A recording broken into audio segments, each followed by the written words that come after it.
Complètement, je pense que ça va dans le sens en fait d'une autre forme de parole, peut-être plus citoyenne, peut-être plus libérée, et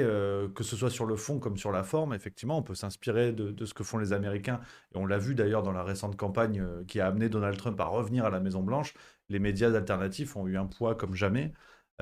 Donc c'est très intéressant de souligner ça. Et c'est aussi la démonstration que, il est peut-être temps de tordre le cou à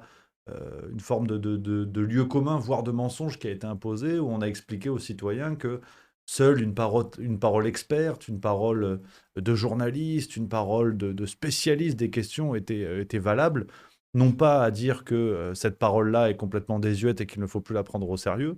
mais j'aime bien l'idée en fait d'accepter que, en tant que citoyen, sans avoir forcément le bagage académique, le bagage scolaire, on peut aussi avoir un avis, développer des réflexions en s'appuyant sur des livres, en s'appuyant sur des films, en s'appuyant sur des références intellectuelles,